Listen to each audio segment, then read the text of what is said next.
Государственную Думу внесено предложение о призыве на срочную службу девушек до 23 лет, если они к этому возрасту не имеют детей. Одна из авторов идеи, депутат от «Справедливой России» Татьяна Москалькова, считает, срочницы сделают службу в армии гуманнее.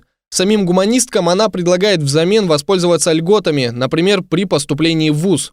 Другой депутат, офицер запаса, заместитель председателя Комитета по обороне Госдумы Российской Федерации Франц Клинцевич предлагает призывать девушек с 18 лет, но на добровольной основе. Интересно, что со своим желанием служить в армии и просьбой разработать для этого соответствующий закон к депутатам обратилось немало женщин. Общественные организации, представляющие интересы этих женщин, предлагают уравнять слабый пол не только в правах, но и в обязанностях. Госдума принимает новый законопроект о том, что девушки будут служить в армии. Как вы думаете, правильно ли это? То есть пройдет этот законопроект, и девушки хотят ли служить? Я думаю, что девушки не хотят, должны служить мужчины. Скажите, а вы бы отдали свою дочь в армию? У моей дочери уже есть сын, поэтому она уже не попадает под этот закон. Если девушки будут служить, это не устраивает меня. Чтобы девушки служили, меня это не устраивает. А как обстоит ситуация в зарубежных странах? В большинстве государств женщины могут служить в армии добровольно. В Испании, Швеции, США, Великобритании, а также в большинстве европейских стран существуют специальные войсковые подразделения, которые укомплектованы женщинами. В санитарных частях женщины тоже служат практически везде, но существуют и страны, где процедура прохождения женщинами воинской службы является обязательной, и они такие же призывники, как и мужчины. В Израиле женщины служат наравне с мужчинами. Впрочем, касается это далеко не всех. Если девушка вышла замуж до того, как наступило время идти служить, то в армию ее не призовут. Кроме того, женщина может отказаться от службы в армии по религиозным или этическим соображениям. Около трети представительниц прекрасного пола освобождаются от службы по состоянию здоровья, беременности или религиозным мотивам. В Китае женщины не призываются в армию, но в случае войны государство может объявить всеобщую мобилизацию, и тогда представительницы прекрасного пола возьмутся за оружие. В Малайзии также женщин уравняли с мужчинами в праве служить в армии. Срок службы как для мужчин, так и для женщин составляет 3 месяца. Кроме этого, женщина может наравне с мужчиной записаться в ряды контрактников, что в Малайзии является очень престижным родом занятий. В Северной Корее женщины служат наравне с мужчинами, но их условия отнюдь не так либеральны. В 2003 году на 6-й сессии Верховного Народного Собрания был принят закон, устанавливающий срок службы по призыву до 10 лет для мужчин и до 7 лет для женщин. Какой срок службы установят для жительниц России, пока неизвестно. Ясно только одно – создание женской армии в нашей стране уже не слухи. Чтобы обсудить проблему призыва в российскую армию девушек, мы пригласили в студию военного психолога и представителя партии «За равноправие прав». Модератор дискуссии Константин Данилов. Добрый вечер, дорогие телезрители. Вы смотрите Полигон Фест. И сегодня у нас открытая площадка. Мы сегодня обсудим животрепещущий вопрос о призыве девушек в армии. По готовящемуся законопроекту, насколько ваша инициативная группа составила этот законопроект, с 18 лет, значит, призыв будет добровольный у девушек, а с 23 лет, если она не успела родить ребенка, призыв станет обязательным. И вот мы сейчас... настоятельно рекомендательно. Настоятельно рекомендательное. И мы сейчас обсудим все моменты и сложности, а также, может быть, преимущества возникновения именно женских частей в российской армии. Не спорю, вопрос очень сложный.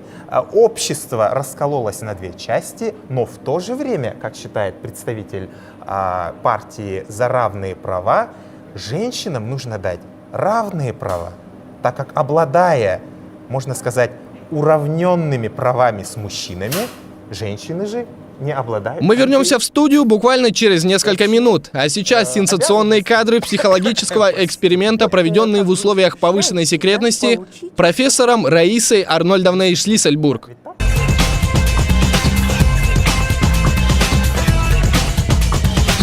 Рота, подъем! Боевая тревога! Тут вам не гражданка, одеваемся быстро за 45 секунд! Время пошло!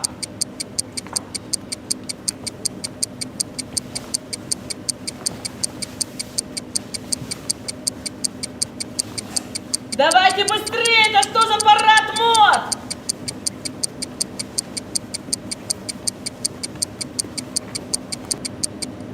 Время вышло! Стоп! Это что за маскарад? Это что за фэшн-вик? Кто так заправляется? Вы куда попали? Здесь армия, а не гражданка!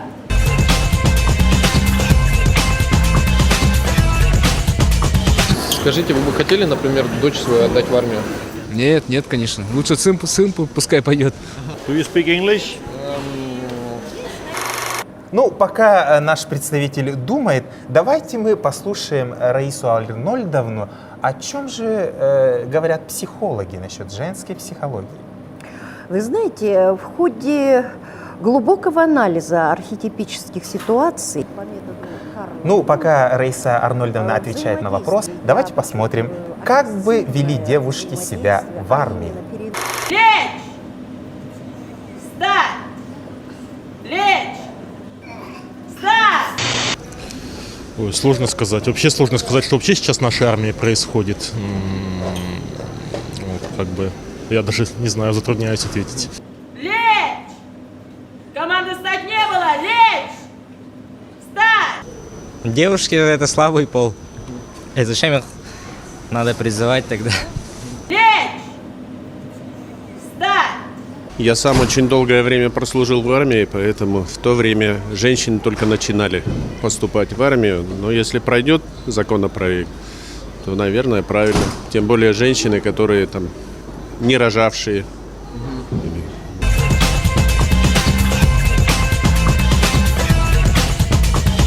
Ну вот, действительно возникает очень сложный вопрос, да? А 18 лет девушка должна быть призвана в армии добровольно. Но с этого момента она поступает в университет, наверное, да? Но как же ей родить, если она в это время некоторым образом учится и занята? Потому что есть же ситуации, когда девушка, например, поступила в университет, ну и не может, она загружена учебой и никак не может вот как бы найти время для того, чтобы родить ребенка. Ну а с другой стороны, действительно, да, женская психология, она же больше тянется к материнству. И если женщина пренебрегает вот своими обязанностями, прямыми обязанностями, Святой что наложила обязанности. на нее природой, то как же мы можем не призвать подобную девушку в армию? Потому что если она не стала к 23 годам матерью, то действительно, что ей делать дальше? Мы вернемся в студию буквально через несколько минут.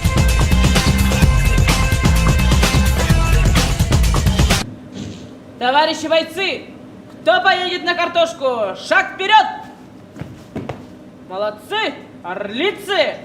Остальные пойдут пешком.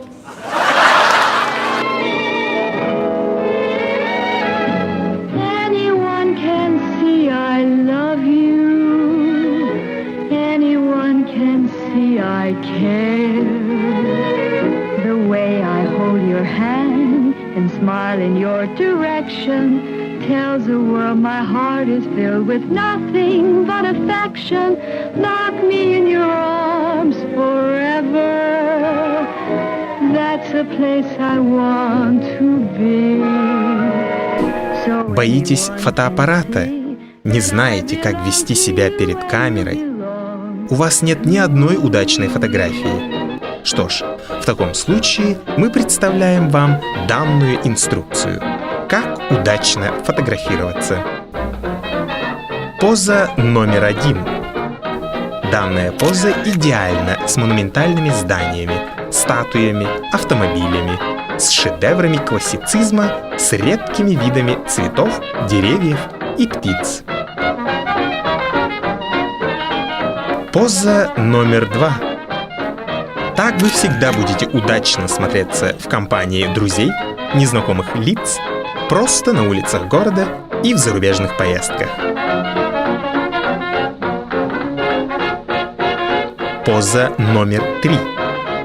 идеально подходит для выражения экспрессии, восторга, неистовой радости во время карнавалов, маскарадов и массовых танцевальных мероприятий. Итак, используйте эти позы, и ваши фотографии поразят друзей и знакомых, а ваши внуки скажут, какая же интересная жизнь была у дедушки.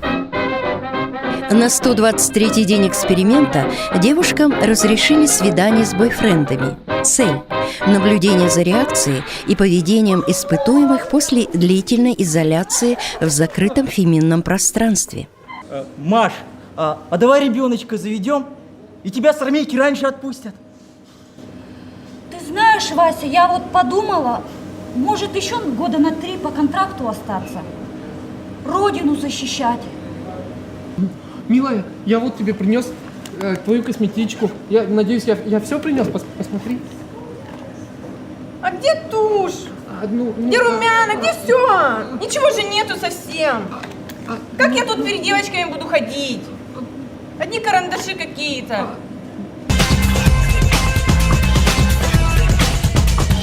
И снова мы возвращаемся в студию, где дебаты не на шутку накалились.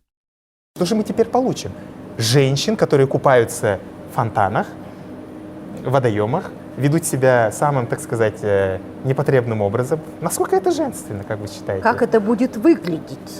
Ну вот пока наш Петр Петрович думает над вопросом, давайте мы посмотрим, как же справляются наши девочки на нашем очередном задании. Поза номер 1.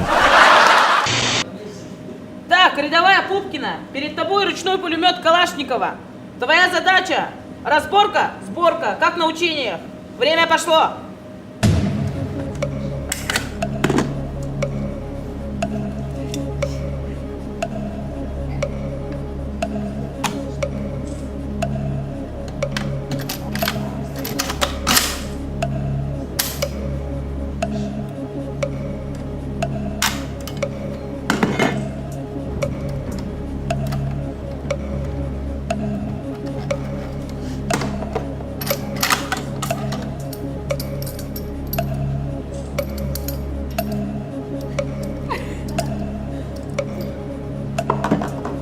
Есть разборка, сборка.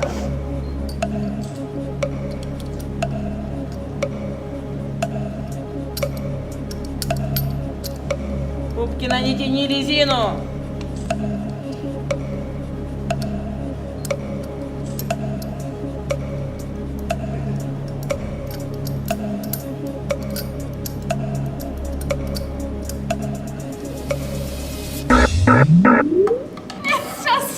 Все, Пупкина, время вышло.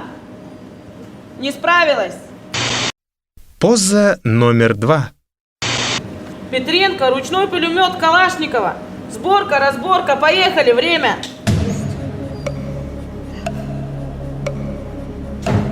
Че ты копаешься, как будто первый раз видишь? Давай быстрее. Да нажимай ты на этот магазин, давай, давай.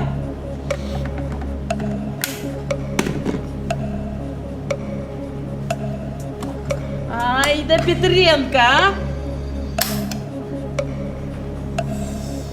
Петренко, время! Что ты там копошишься? Петренко, давай быстрее! Боец Петренко, ну что вы там, ногти отрастили, ничего не можете сделать?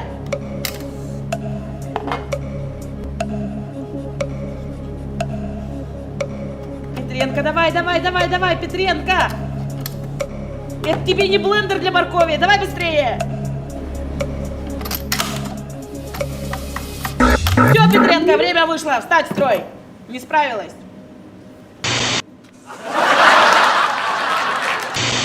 Рядовая Забровская, перед тобой ручной пулемет Калашникова. Разборка, сборка, время пошло.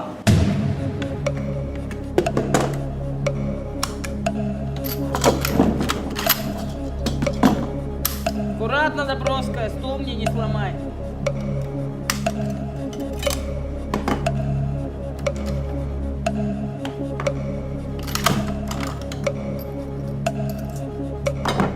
Есть разборка. Сборка, поехали.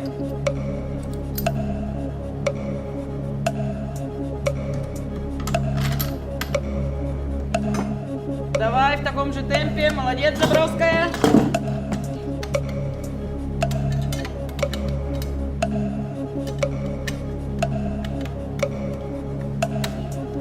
Да.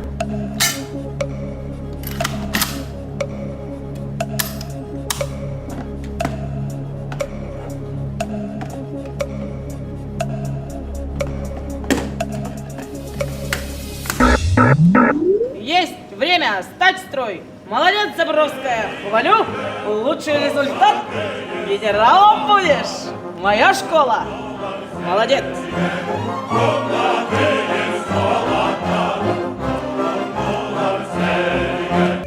Как попасть на телевидение?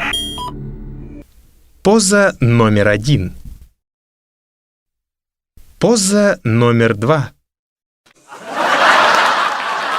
Ну что же, дорогие телезрители, большое спасибо, что вы были сегодня с нами. В ходе нашей интереснейшей беседы с нашими гостями Петром Петровичем Изнуренковым, представителем общественного движения «За равные права», и Раисы Арнольдовны Шлессельбург, военного психолога, мы пришли к общему мнению о том, что женские права должны соблюдаться, но обязанности почему-то мы все-таки стараемся распределить не совсем равным образом. Ну а для тех, кто только что подключился к нашей беседе, мы включаем повтор нашей передачи. О призыве... Нет. Вели дев... Рядовая кукушка. Не рожавшие. Что у нас дальше? Испытуемых после... Тебя с армейки раньше... Ничего же нет. Время вышло. Представителем. Ну а для тех, кто только что подключился к нашей беседе, мы включаем повтор нашей передачи.